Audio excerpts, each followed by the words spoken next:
Estamos otra vez un jueves más aquí, la plataforma progresista, intentando hacer una tertulia, la tertulia de los jueves, y está la actualidad bastante caliente. Entonces, la idea es hablar de la pandemia, del estado de alarma y alguna cosa más.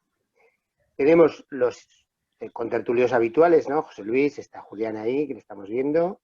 Y tenemos además un invitado para nosotros muy especial, que es Javier Jiménez Olmos, doctor en paz y seguridad internacional, experto, desde luego miembro destacado también del Seminario para la Investigación para la Paz de Zaragoza, y es un tertulio habitual, con tertulio habitual en los programas de radio, sobre todo en la robótica. Es, como digo, una eminencia en lo suyo, y también es profesor de la universidad en la Universidad de la Experiencia. Tiene un blog, tiene publicado 2 libros, es decir, es una persona que nos puede aportar en esta tertulia bastante realidad y con bastante seriedad en los temas que en este momento están candentes en la actualidad. Entonces, hemos puesto en la primera parte que habláramos, y le damos la palabra a él, sobre la pandemia y el estado de alarma, que se ha aprobado para 6 meses hace unas horas, breves horas, y por lo tanto, Javier, cuando quieras, nos das tu opinión sobre la pandemia y el estado de alarma en esta primera parte que vamos a tener en esta tertulia. Bueno, pues muchas gracias por invitarme, y lo que yo voy a decir, pues, es que es bastante complicado hablar con objetividad y con tranquilidad de este problema que nos afecta tanto a lo personal. Todos hemos tenido alrededor ya algún fallecimiento, yo concretamente 2 tíos, por lo tanto es un tema que me afecta muy personalmente, pero voy a intentar llevarlo en este encuentro con la mayor serenidad, que no excluye tomar posiciones basadas en el seguimiento de la actualidad, la formación que tengo y la experiencia profesional. Yo, como sabéis, toda mi vida la he dedicado al campo de seguridad, porque he sido miembro de las Fuerzas Armadas durante muchos años, aunque estoy retirado, y he participado en misiones internacionales, y ahora también dedicado a la cultura de paz en el seminario, como miembro del Seminario de Investigación para la Paz. Bueno, pues la seguridad militar o policial no es la única seguridad posible. O sea, yo me atrevo a decir que ni tan siquiera es la más importante. Lo vuelvo a repetir para que quede bien claro. La seguridad militar o policial no es la única posible.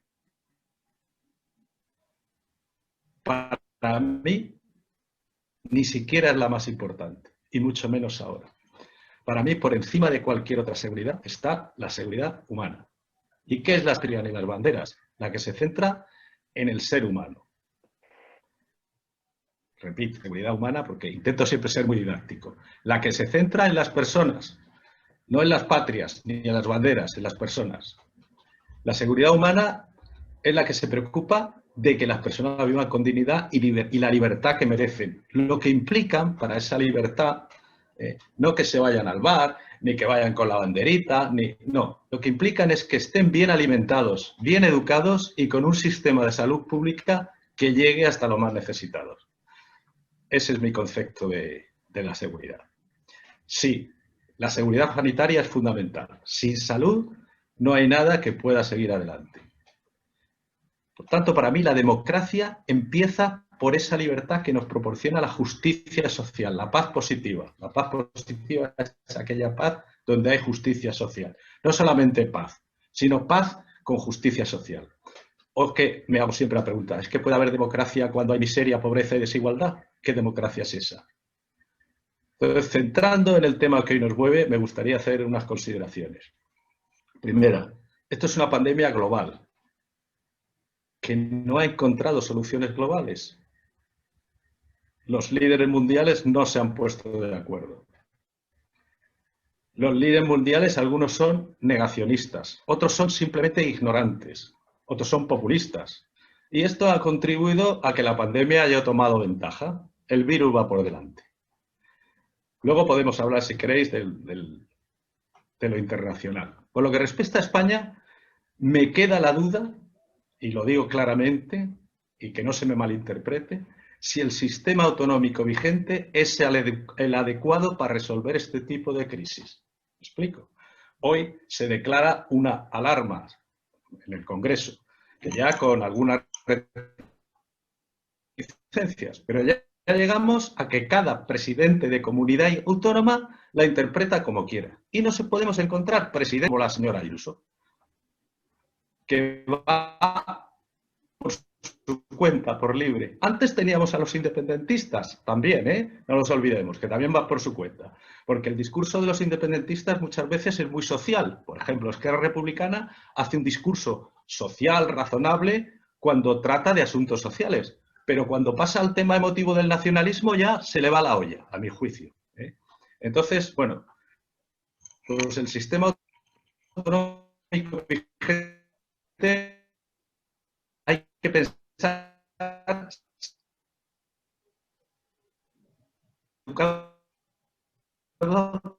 para resolver este tipo de crisis.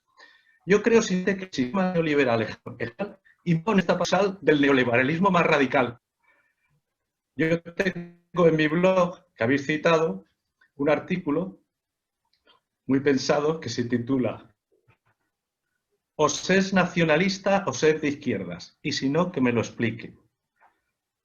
Creo que podríamos debatir sobre esto. Esta plataforma a la que me habéis invitado a participar es de apoyo al gobierno progresista. Yo ya le dije ayer a Julián que yo siempre apoyo a los gobiernos legítimos, y esa es la razón por la que estoy aquí. Independientemente de que pueda tener diferencias ideológicas o diferencias en algunos planteamientos, yo considero que esto es un gobierno legítimo. Y por lo tanto, lo que intentamos hacer es hacer críticas constructivas.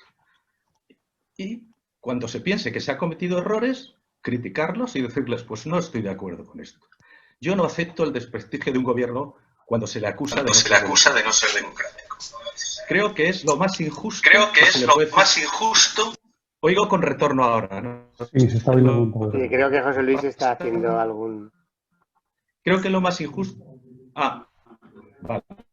Javier, continúa, que estabas muy... Creo que es lo más injusto que se puede decir de este gobierno. O sea, se le pueden... Sí. ¿Está bien así? O sea... Sí, tú continúa, que estabas muy bien. Sí, que a este gobierno se le va a achacar otras cosas, pero no la legitimidad del mismo. En esa línea estabas. Sí. Se puede achacar como a todos los gobiernos, se les puede achacar errores, como todos. Puede decir que ha cometido errores y luego podemos hablar, a mi juicio, ha cometido errores. Lo que no se puede decir nunca es un gobierno democrático. En esta sesión, a nivel nacional o internacional, han sido adecuadas. Y podemos hablar de una cosa que, a mi juicio, desde el punto de vista que yo manejo más, que es de la seguridad internacional, si la deriva polarizadora y el discurso populista reaccionario, también tengo un artículo en mi blog muy académico sobre lo que yo considero que es el populismo reaccionario, que se aprovecha del descontento social y no sabemos hacia dónde nos puede conducir esto. Y ya aquí lo dejo, que creo que tenemos para debatir lo que queramos. Muy bien.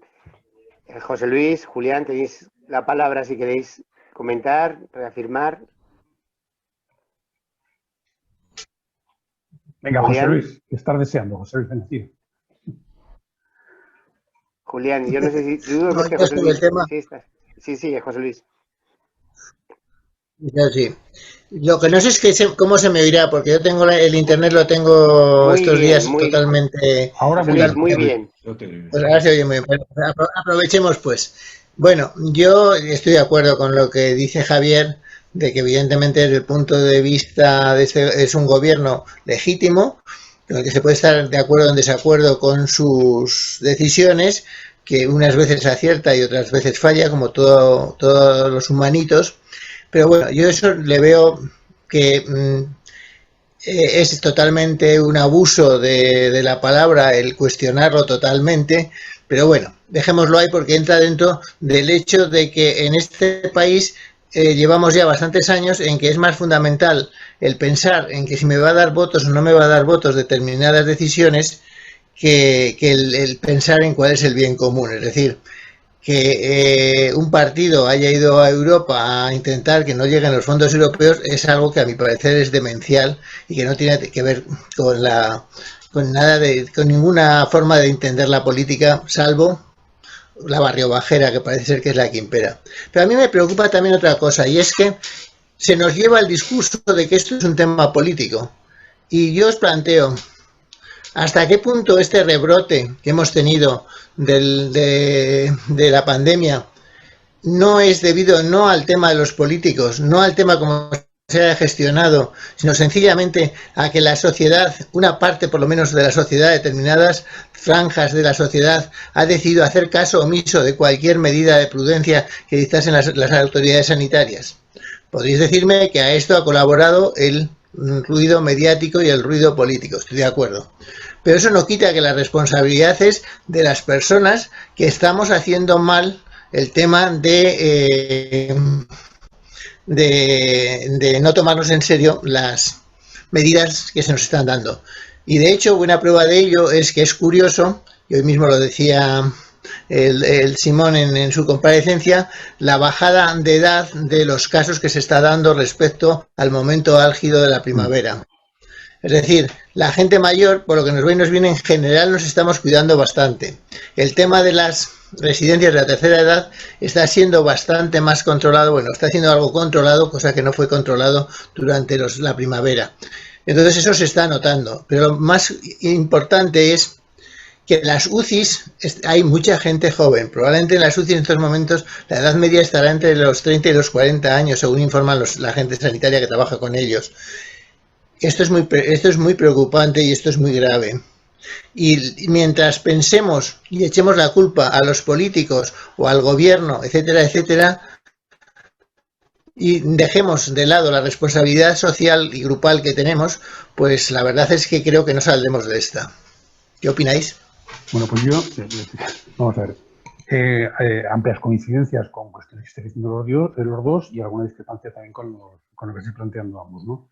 O sea, empezando por lo que tú planteabas, José Luis, tienes razón. Yo creo que hay una buena parte de la población que hace caso omiso de las recomendaciones o incluso no tan recomendaciones por parte de las instituciones.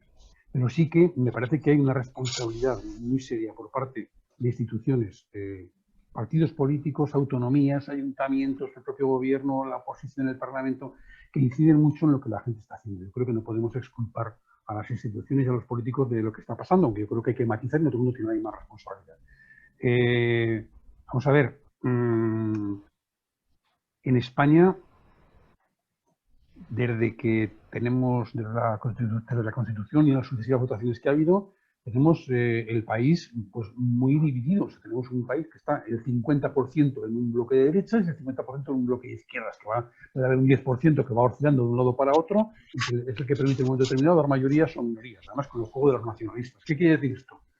Pues quiere decir que hay muchísima gente, pues prácticamente la mitad de la población, un 40%, que no deja de seguir y hacer caso a lo que los planteamientos de los partidos de derechas vienen diciendo. Bueno, y es verdad que siempre hay una interrelación entre lo que dicen los partidos y lo que los partidos piensan que piensa esa gente.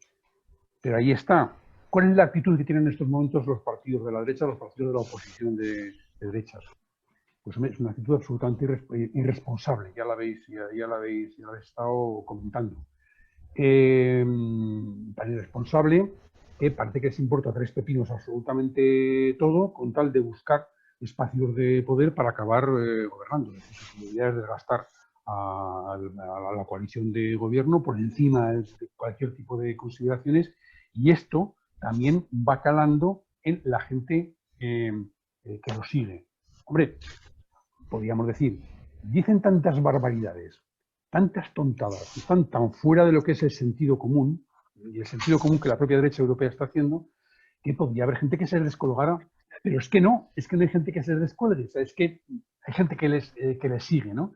Eso, añadido al desconcierto que se produce y a las torpezas que algunos cometen, bueno, la última torpeza esta del acto de Pedro J. Ramírez y el Español, donde van nada más y nada menos que el ministro de Sanidad. Una torpeza increíble. Pero es que torpezas de esas se han cometido también en Aragón con nuestro gobierno de izquierda con aditamento de la derecha, ¿no? El acto este que hicieron cuando la celebración del Día de Aragón, a mí me pareció una falta de responsabilidad increíble. Pero lo que me chocó es que, salvo Javier Jiménez y alguno más, pocos levantaron la voz diciendo, pero qué barbaridad estáis haciendo. No porque fuera muy peligroso para ellos, no, es que se estaba pidiendo a la población una serie de esfuerzos que luego ellos no correspondían, apareciendo por ahí, bueno, primando el discurso del presidente de Aragón, el intervención de los demás, y el aparecer todos ahí en la foto. Bueno, consiguió Lambán sumar a todo el mundo en el patio ese de la aljafería, en aquel acto del Día de Aragón. Bueno, pues son irresponsabilidades que se van cometiendo. Las tontadas que dicen en el Parlamento, las presiones que utilizan en el Parlamento para intentar rascar a cuenta de la pandemia. No rascar solamente políticamente, sino rascar físicamente. Es que hay diputados que a mí me decepcionaron profundamente, como, bueno, alguno que no voy a mentar, que uno que es que aprovechaba la pandemia para intentar rascar una carretera para su pueblo, bueno, para su comunidad autónoma. Hombre, eso no puede ser. Esto genera en la gente una falta de credibilidad increíble, ¿no? Vamos a ver, yo voy a terminar, pero sí que me gustaría poner por delante el comportamiento ejemplar que la gente tuvo en el anterior confinamiento. En general, la gente lo cumplió muy bien, ¿no? Hemos sacado el sonido. Se ha ido el sonido. Sí, Julián, te escuchamos. Sí. Bueno, pues. ¿No te escuchar bien, Javier? Sí, bueno, pues Julián, continúa. Simplemente dejar patente el comportamiento, que hubo un buen comportamiento en lo que fue el primer confinamiento.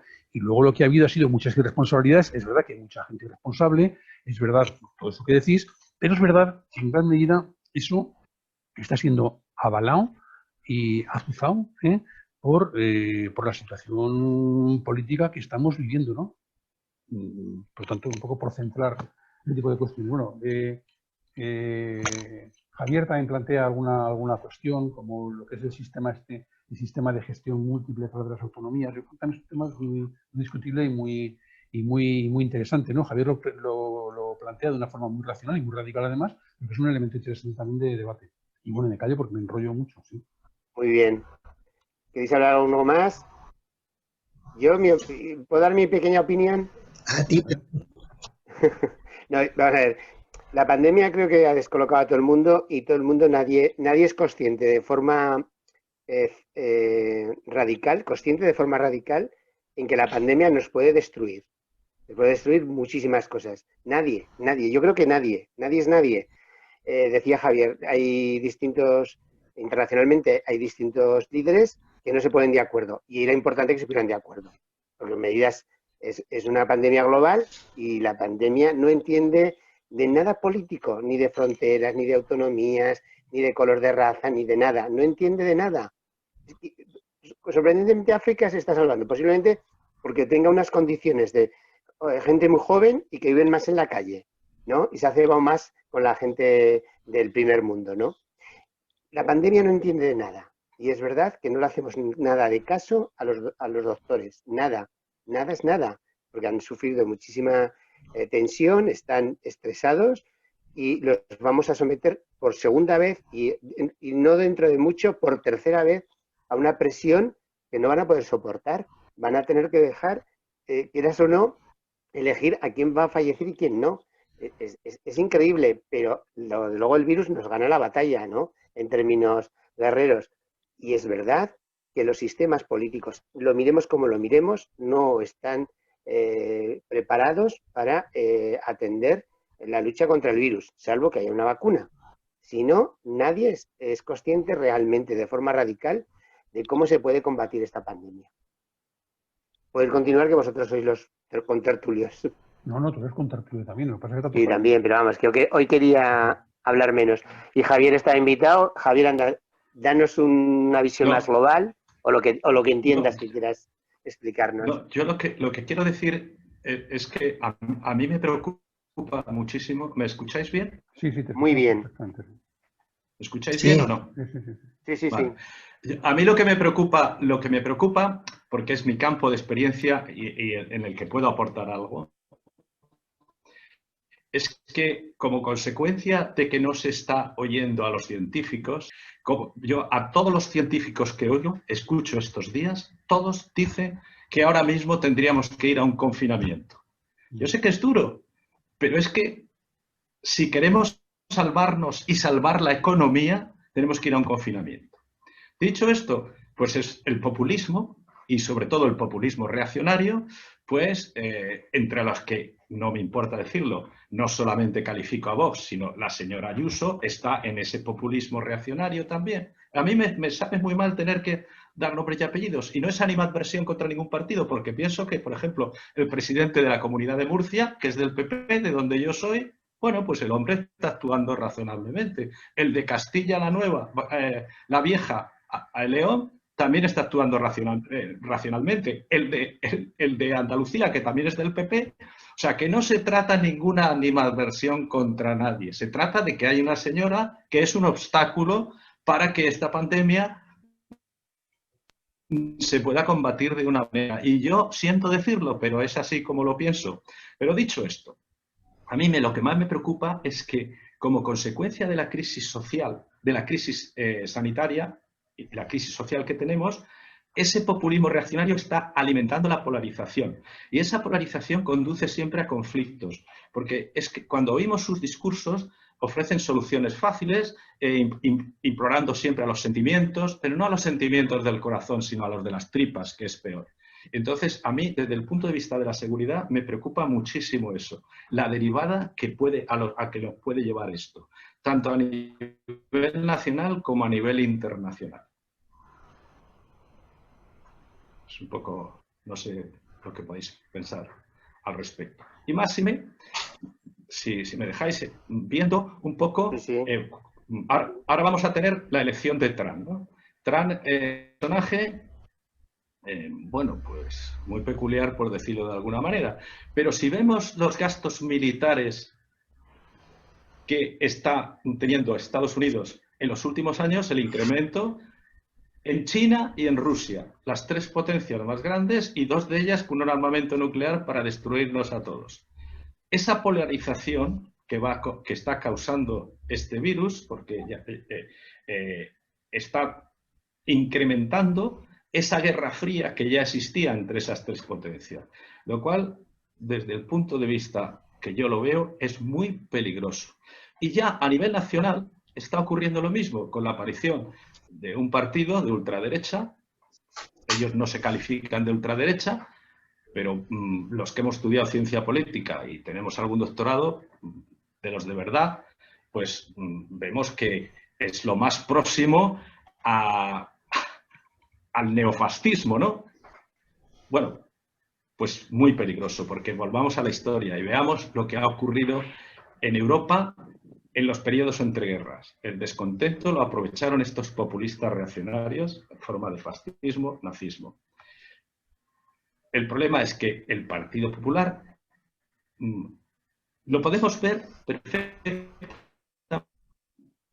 en las redes. Estos días que tenemos en las redes, a través de estos altavoces de partidos ultraderechistas, pues con los bulos y con otro tipo de cosas. Por ejemplo, el decir gobierno bolivariano, socialcomunista, connivente con los terroristas. Bueno, pues este que ven aquí es Javier Jiménez Olmos, que puedo haberlos votado. He luchado toda mi vida contra el terrorismo, no soy nacionalista, no soy separatista y no soy bolivariano. Por favor, un poco de respeto simplemente. Sí, pero fíjate, a mí lo que me choca de lo que estás diciendo es que fíjate que es curioso que se estén empleando en España en estos momentos por parte de la derecha. Bueno, yo soy de la teoría de que de luego al final quien está liderando la derecha y quien está marcando el paso dentro de la derecha, nunca mejor dicho, es Vox, el que ha condicionado la política de la derecha, de la oposición en estos momentos, desde luego es Vox. Y se están empleando, aunque los otros también tienen tela, pero se están empleando en España exactamente los mismos argumentos que se han estado empleando en Venezuela, en Ecuador, en Bolivia, en cualquier sitio, ¿no? Es decir, se pone en cuestión la legitimidad del gobierno, es un gobierno democrático, vivimos en una dictadura, exactamente lo mismo. En Italia y en Francia también, ¿eh? Sí. Entonces, bueno, pues la verdad es que no deja de ser... que digo, por no llevarnos a... es por no llevarlos a estos países que siempre puede... No, es que esos argumentos que emplea aquí la extrema derecha los ha empleado en Alemania, y la señora Merkel, que yo sepa pertenece a la democracia cristiana, los ha aislado totalmente. Incluso en las Fuerzas Armadas ha disuelto 2 regimientos simplemente porque tenían cierta connivencia con movimientos ultraderechistas. O sea, en Francia exactamente igual. El señor Macron ha sido inflexible. Y en Italia yo me alegro porque en las últimas elecciones al señor Salvini y al partido integrista de la Liga, que antes se llamaba la Liga Norte y que era un partido independentista, yo lo sé muy bien porque he vivido esos tiempos en Italia, pues la Liga Norte transformada en Liga, un partido también de tipo de corte ultraderechista, pues también le han puesto en su sitio. Quiero decir que en España el Partido Popular concretamente se tiene que desligar de la extrema derecha. Y ligándolo con la pandemia, el estado de alarma es la única medida legal que tenemos constitucional, artículo 116 de la Constitución, para poder resolver los confinamientos o las limitaciones de los derechos individuales. Es la única que tenemos. Empiezan a decir, podríamos tener otra, todo lo que quieran.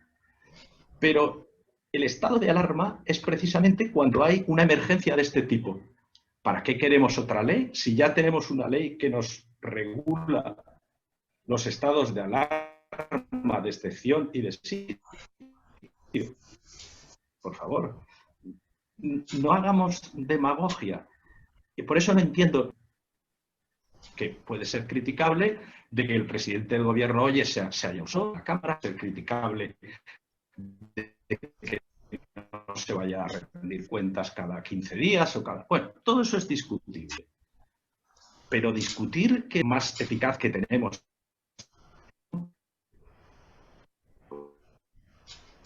Bueno, no me cabe en mi mente, a lo mejor no tan inteligente como la de otros. Yo quería conveniente también en este foro que nos encontramos, pues un poco analizar desde nuestro modesto punto de vista algunos de los errores que se han cometido, pero no para pedir responsabilidad ni cabezas de nadie, sino simplemente para que podamos aprender, ¿no? Yo he seguido, ahora que tengo mucho tiempo, he seguido desde el principio de la pandemia y del confinamiento, pues muchísimo. Y sobre todo, pues por mi profesionalidad en relaciones internacionales, pues seguí lo que ocurría en China y lo que ocurría en Italia. En Italia muy próximo a mí, porque yo he vivido en Italia 6 años y modestia aparte me conozco bastante bien un poco el percal italiano. Entonces yo estaba viendo que lo que estaba ocurriendo en Italia en el mes de febrero o marzo nos iba a venir a nosotros y aquí no reaccionaba nadie.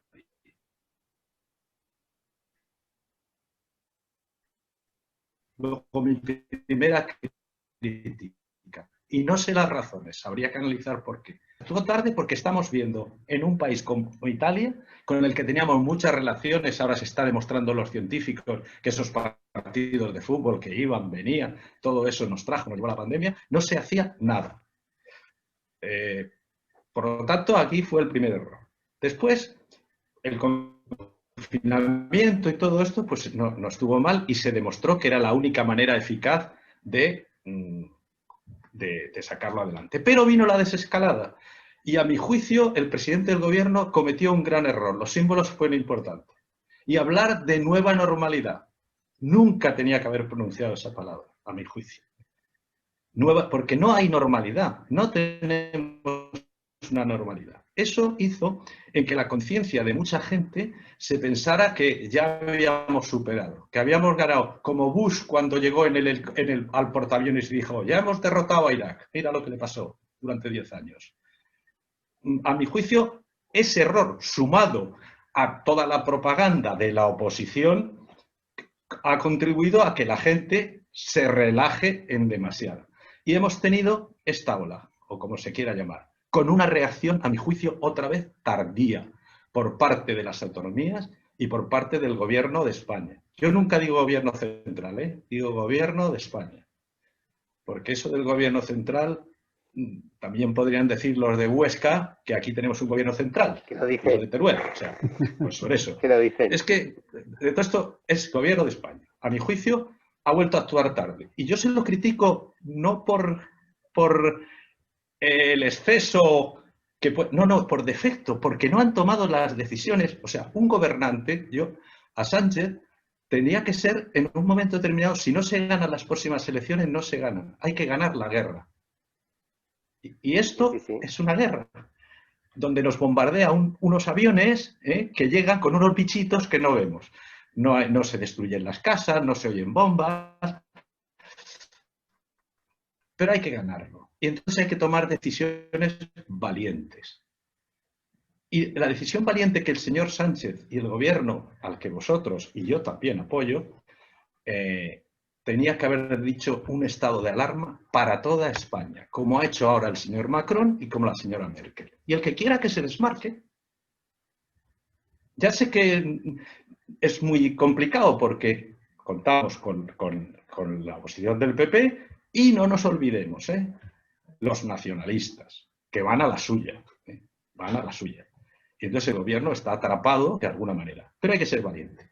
Y yo lo que han hecho hoy de un estado de alarma a la carta, sinceramente, creo que en el Facebook lo puse en el mes de julio, Julián creo que lo ha visto, aquella carta que puse Mi Sentido Común, diciendo un poco lo que iba a pasar.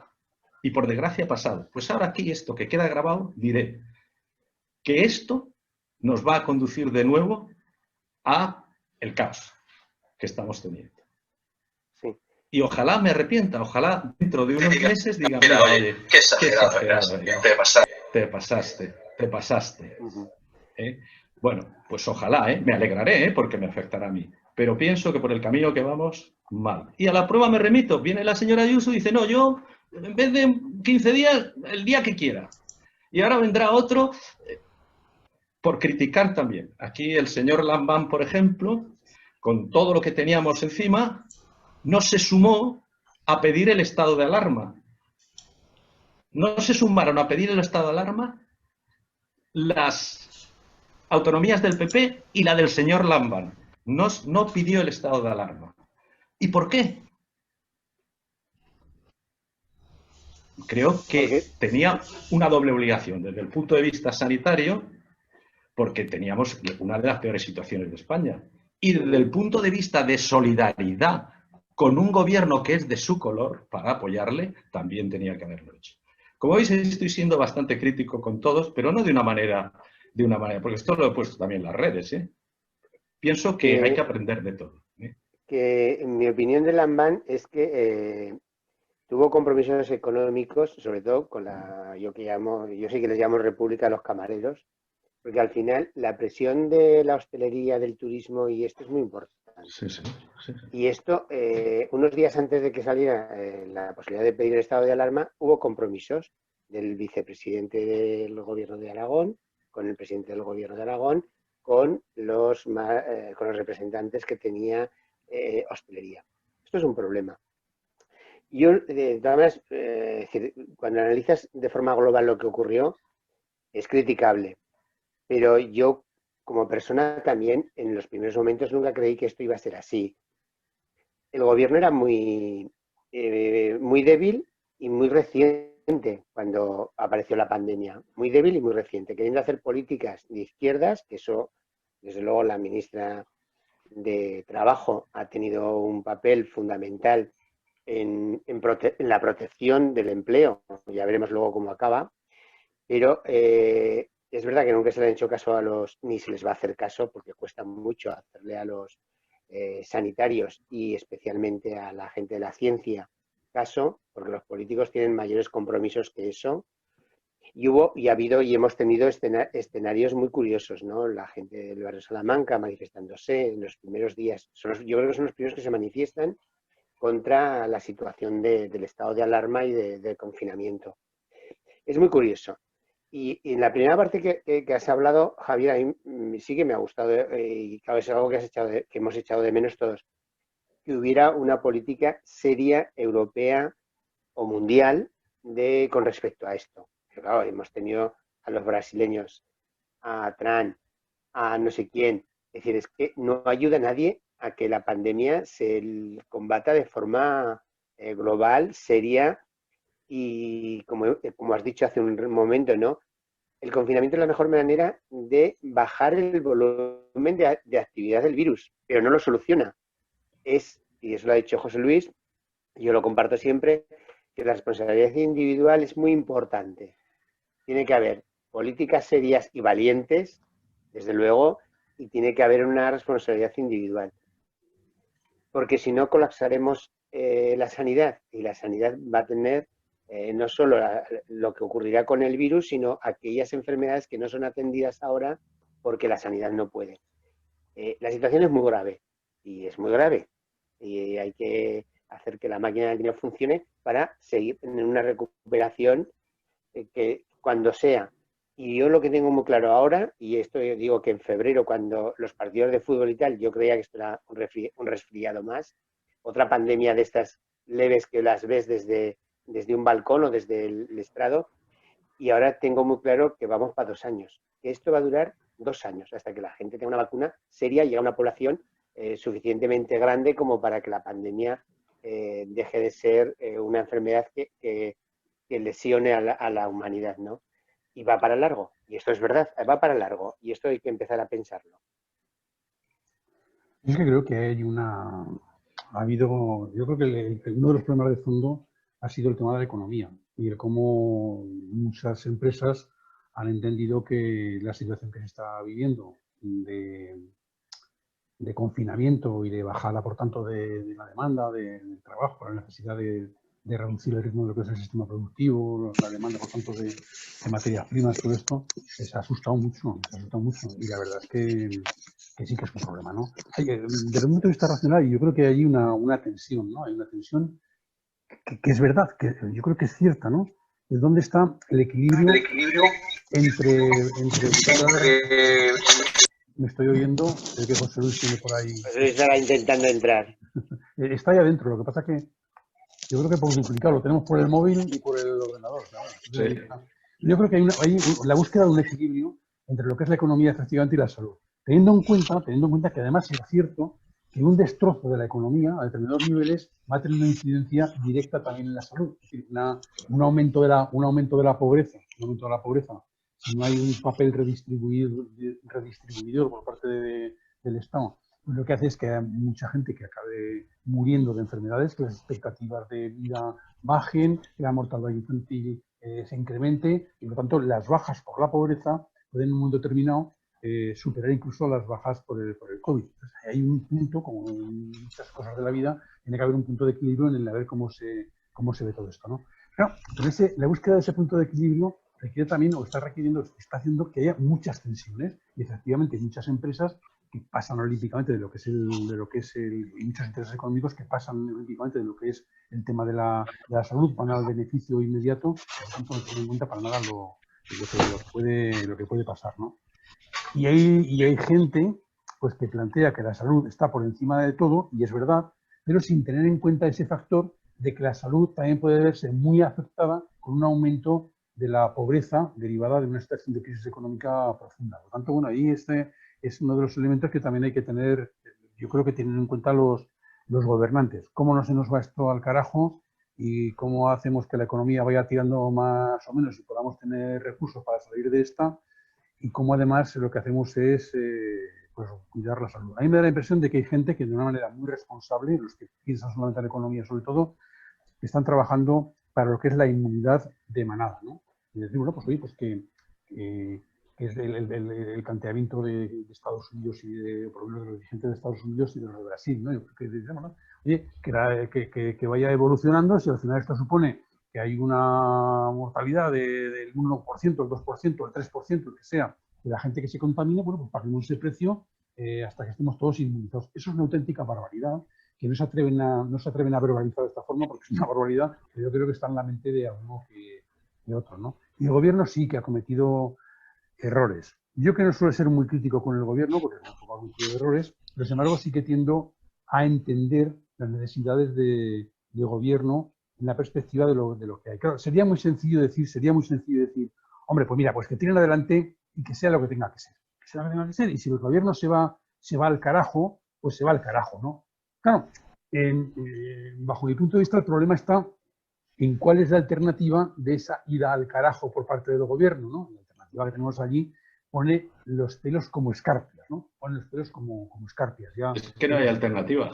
¿eh? Es que ahora Claro. mismo los números no dan para alternativa. No, pero si estos dijeran, mira, tiramos la toalla, convocamos nuevas elecciones, esto es insostenible, y hubiera una alternativa que se generara, la alternativa, hay mucho riesgo de que fuera una alternativa realmente de los sexos contrarios, poner los pelos como escarpias, ¿no? Bueno, ese es el problema. Por lo tanto, esta ventana de oportunidad que se ha podido abrir para profundizar en reformas democráticas y sociales en nuestro país, se cerraba, vamos, de una manera brutal y seguramente por décadas, ¿no? Entonces, claro, yo creo que allí también es una situación un poco complicada y como para reflexionar en ello, pero bueno.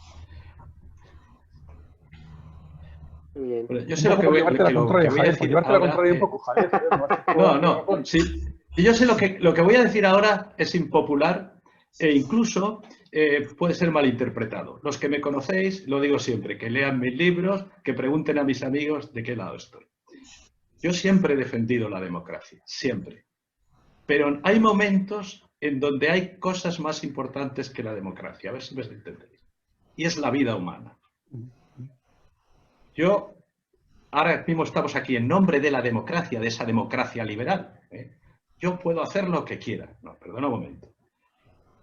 Para resolver una pandemia de este tipo, que es excepcional, hay que poner la democracia esa de todo vale entre paréntesis durante un tiempo limitado. Por eso defiendo el estado de alarma. Más aún, fijaros si soy radical. Se dan incluso circunstancias para poder declarar el estado de excepción. Esto no lo dice nadie porque no es popular decirlo. Pero como yo no me voy a presentar a las elecciones, sí que lo digo. La única manera de resolver... ¿O qué está haciendo Macron? O Merkel, democracia. Ha cerrado todos los bares, ha cerrado todos los restaurantes, la cultura. Macron nos ha vuelto a confinar. Macron lo podemos considerar un peligroso fascista o un paréntesis que hay que hacer por el bien supremo de la salud. Porque a mí no me vale eso de que los que mueren son viejos.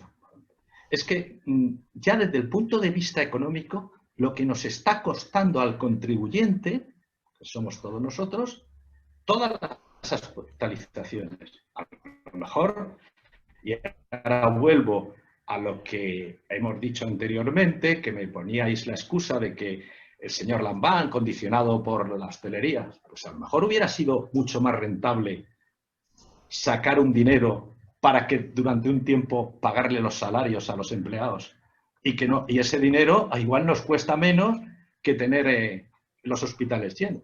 Es como con lo del tabaco.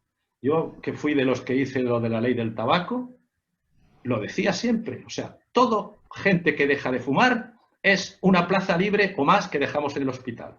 Por lo tanto, todas estas medidas que me dicen económicas es pan para hoy y hambre para mañana. Como no paremos esto, voy a poner un ejemplo. Como esto se lo verá gente, perdonad que ponga un ejemplo. Imaginaros que yo soy el comandante de aeronave de un avión de Ryanair, ¿vale? Y todos vosotros vais ahí. Y va la camarera vendiendo los cafés y tal. Y entonces tenemos una emergencia. Y yo digo, no, de emergencia nada, que siga vendiendo cafés. Vamos a salvar primero lo que tenemos que salvar. Se para todo el mundo, se sienta, se pone los cinturones, se calla. Salvo el avión y luego ya venderemos los cafés. Sí, pero si en ese mismo avión tienes un aspirante a piloto que es capaz de ponerte a más de la mitad de la tripulación y de los pasajeros, ponértelos en contra, y sabes que si ese personaje acaba cogiendo tu avión, lo acaba estrellando contra la primera montaña que se ve porque es un kamikaze, pues es que será lo más seguro. Que será lo más seguro. Sí, pues, será lo más seguro. Entonces, será lo más seguro. Entonces será lo más seguro. Igual tiene que templar gaitas, ver cómo lo hace. Vamos, yo estoy de acuerdo con parte de tu reflexión, pero creo que en política también hay una serie de elementos a tener en cuenta y es, bueno, y si esto sale mal, si esto no pasa, mis actos o mi planteamiento, ¿a dónde lleva? ¿Cuál es el siguiente escenario? ¿No? ¿Cuál es el siguiente escenario? Los escenarios se suceden, es decir, la vida no nos espera. Si hay un fracaso, la vida te prepara otro escenario. ¿Cuál es el escenario más posible que te prepare? ¿No? Claro, entonces eso tiene que también, que de una forma responsable, tiene que dirigir la acción de gobierno. Bueno, la paciencia que ha tenido el ministro de Sanidad con todas las intervenciones, es un ejercicio de paciencia necesario. El cargarse de razón de cara a la sociedad por parte del gobierno es necesario. Aún así, les acusan de dictadores y de no sé cuántas cosas. Bueno, yo estoy de acuerdo contigo en una cuestión que me parece fundamental, y es que sí es verdad, yo coincido contigo, en que si no se adoptan medidas más drásticas y más contundentes, pues es posible que nos acerquemos a una tercera ola que sea o esta segunda ola misma, sea muy complicada, y dentro de no demasiado tiempo pues veamos en el Parlamento discutir de nuevas medidas más duras de las que estamos viviendo. Pero eso lo decían también, había algunos parlamentarios en el debate, lo decían algunos parlamentarios. Entonces, bueno, pues sí, tema complicado. Si me dejáis intervenir, aunque me he perdido una parte importante, porque esto de vivir en el campo, pues Internet te da sus problemas habitualmente. Bien, Siga, siga. entonces yo quería huir un poquitín del tema de la política y decir dos o tres cosas. Una,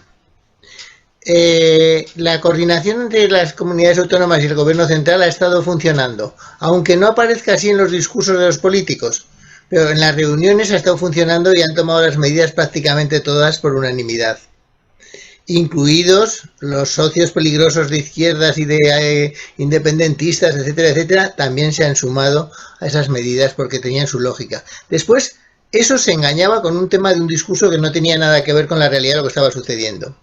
Segundo, vuelvo a insistir, hay una responsabilidad de la comunidad muy grande. Y ahí sí que noto yo el mayor fallo. Yo al gobierno le pongo una nota bastante buena en cómo ha gestionado la pandemia, sabiendo que era algo de que había que improvisar en base a lo que te iban diciendo los profesionales.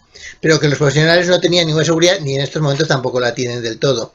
Ni mucho menos, saben mucho más, pero siguen así. Entonces yo el fallo que le veo al gobierno, ¿sabéis cuál es? Nos ha ocultado en las televisiones y los medios de comunicación a los muertos y a la gente que ha quedado enferma. Entonces la gente, estamos hablando de 50.000 muertos, pero como una cifra de 5 con 4 ceros, no 50.000 personas que han fallecido de unas formas determinadas. Y no se está hablando nada de todas las secuelas que está quedando la gente que no se encuentra en esos 50.000, pero se encuentra en la gente que ha sobrevivido, pero que tiene secuelas. Entonces, eso yo creo que ha sido un fallo. Me contaba un amigo hace muy poco que estaba viendo una ópera retransmitida por la televisión francesa y de pronto vio que en el intermedio este que se hacen las óperas estaba la gente sin mascarilla, bebiendo, charlando, etcétera, etcétera, lo típico que se hace. Se quedó extrañado hasta que descubrió que era un anuncio en el que inmediatamente aparecía lo que sucedería si se hacía así. Es decir, aparecía la gente en las UCIs, aparecía con los tubos y aparecía la gente en los entierros. Yo creo que esas cuestiones hay que hacerlas. Es lo mismo que ha sucedido a veces con el tema de las campañas de tráfico. Y luego quiero decir más responsabilidades que a veces pasamos. ¿Por qué las empresas que están llegando a acuerdos con el gobierno para el tema económico, están llegando a acuerdos con los agentes sociales? ¿Por qué es curioso que sus medios de comunicación, porque los medios de comunicación están en poder de las grandes empresas del IBIX y de los que tienen las empresas del IBIX como los fondos de inversión americanos, etcétera, etcétera? ¿Por qué están manteniendo estos medios de comunicación un discurso exclusivamente político, exclusivamente de la pelea política, y no están profundizando prácticamente nada y están dedicándole horas y horas, pero en un tema de la televisión, de la pelea, etcétera, etcétera? Entonces, yo no entiendo qué es lo que es decir, ni entiendo a la ciudadanía, ni entiendo al gobierno tratándonos como menores, ocultándonos la realidad visual. Recordad lo que pasó en la guerra de Vietnam. El gobierno cometió el error de dejar ver cómo se llegaban los féretros de los soldados americanos, hasta que en un momento dado lo cortó. Ya había estallado el movimiento popular y ya no lo pudo parar. ¿Y por qué las empresas están jugando, por un lado, a un tema de diálogo y por otro lado están manteniendo medios de comunicación que les cuestan un ojo de la cara, por cierto, porque están todos en pérdidas, y están manteniendo ese discurso de la crispación? ¿Qué pensáis? Volvemos a lo del gobierno ilegítimo, ¿eh? Es decir, ¿quién piensa que el gobierno es legítimo? El IBEX 35, a veces pensamos que no, pero resulta que sí. Los grandes poderosos de este país piensan que es ilegítimo, pero no es ilegítimo, que eso lo dice Bosch, lo dice posiblemente por la ideología, pero los otros lo dicen por la economía. Es decir, que empiece a sacar la patita Podemos de subirles impuestos a unas capas, que es tibio, otro día hablaremos de presupuestos. Los presupuestos empiezan a ser progresistas, empiezan a enseñar la patita progresista. ¿Es algo incómodo para los poderes económicos del país? Pues es algo incómodo para los poderes económicos del país. Que tengamos una ministra de Trabajo que empiece a hablar de modificación de la reforma laboral y que empecemos a tener más seguridad jurídica para los contratos de trabajo, que se cambie el modelo productivo, eso es un riesgo para la gente que maneja la economía de este país, y así sucesivamente. Entonces, ¿por qué siguen atacando al gobierno que ellos consideran ilegítimo? Porque es un problema económico, como siempre. Ponen lo económico y la seguridad de su clase está garantizada por encima de la seguridad y la salud de las personas de a pie, de aquellos que en el mismo Madrid hablan de los confinados, de aquellos que son del barrio de Vallecas y de otros barrios que les importa muy poco a la gente del barrio de Salamanca cómo viven y dejen de vivir siempre que les vayan en el metro a trabajar y a atender a sus hijos y a hacerles la limpieza de sus hogares, ¿no? Por exagerar. Pero en esa línea, esta gente actúa y se manifiesta más en Madrid porque es donde más núcleo de gente rentista y económicamente tiene su residencia. Esa es mi opinión. El bien de toda la sociedad, la justicia social y tal, en este país, es este gobierno que la está defendiendo, con sus errores, con sus improvisaciones, con lo que sea. Pero desde luego la otra parte, la alternativa, para nada tiene la justicia social como defensa. Al contrario de la derecha europea, que la derecha europea pone los intereses de toda su población, lo que estamos viendo, ¿no? Cuando hablamos de Merkel y hablamos de Francia, los intereses y la salud de las personas, independientemente de dónde vivan, cómo vivan y dónde estén. Porque han tenido el valor de confrontar contra los camareros y contra, los dueños de los bares, ¿no? Los camareros duro tendrán. Pero seguro que tienen un modelo productivo distinto, que lo tienen. Lo mismo que tienen un modelo de contratación y de no precariedad en el empleo, también. Y eso es un problema que nos hace empobrecernos y estas son las razones que yo creo que este país es distinto. Más allá también de la izquierda y de la derecha, lo económico es de derechas, pues lo económico nos hace daño. Bueno, y eso que este gobierno, de alguna forma, ha amanecido, ha florecido en un momento en el que las directrices de la Unión Europea no son restrictivas tal y como se planteaban, no tal y como se planteaban hace, bueno, lo que fue la gestión de la anterior crisis, ¿no? Por tanto, me da la impresión de que ni siquiera las políticas que este gobierno progresista puede hacer desde el punto de vista económico van a chocar mucho con lo que son las directrices de la Unión Europea, ¿no? Pero ni siquiera en lo que es materia laboral. Yo creo que puede haber una parte también de la derecha económica que pueda entender que la situación en regulación laboral, tal y como está planteada hasta ahora, es realmente muy poco sostenible. No saben bien a dónde puede llevar. Puede haber sectores económicos de la derecha que pueden estar también porque algunas de las barbaridades que se hicieron en lo que fue la reforma laboral del Partido Popular se vayan corrigiendo, ¿no? Pero bueno, es todo muy contradictorio. Pues yo no sé si en estos momentos, José Luis, la política lleva exactamente las directrices de la economía, ¿no? No sé si la política de derecha realmente corresponde a lo que son los intereses de una buena parte económica de la derecha económica. En absoluto. Por eso, En absoluto. que la política va mucho más allá, está jugando un factor muy ideológico y no sé si también más que ideológico, más de búsqueda de ámbitos de poder, ¿no? En este país la derecha se ha creído que este país es suyo, lo llevan muy adentro y no pueden soportar que se les lleve la contraria. No sé qué parte económica y qué parte ideológica y qué parte de patrimonialismo, ¿no? Pero bueno, está todo eso. Y bueno, nos quedan... Javier, que esto no... No, yo solamente quería, porque yo los temas políticos no quiero entrar mucho, aparte de que no los domino, no he pertenecido nunca ni voy a pertenecer a ningún sitio. Yo quiero entrar en una cosa que afecta a todos, y es el liderazgo en tiempos de crisis. El liderazgo se entrena, no se improvisa. Pongo el ejemplo del comandante del avión. ¿Os imagináis que un comandante de un avión no esté entrenado para salvar emergencias, o que un médico del servicio de urgencia no esté entrenado. Entonces, mi pregunta es, ¿tenemos líderes? Porque gobernar en tiempos normales lo hacen los burócratas. No hay ningún problema. Cualquier burócrata puede gobernar. Gobernar en tiempos de crisis se necesita un liderazgo. Y los liderazgos en tiempos de crisis no se improvisan, se entrenan, se educan, se preparan. Nadie nace siendo un líder para tiempos de crisis. Yo me pregunto, porque antes habéis dicho que el gobierno le pilló de improviso. Tenía una prioridad. Prioridad número 1. El gobierno que entró, cuando entró, tuvo, a partir de febrero, tuvo una prioridad absoluta, que era esto, la pandemia. Yo siento ser tan crítico. Las comunidades autónomas ya no quiero ni decirlo, porque no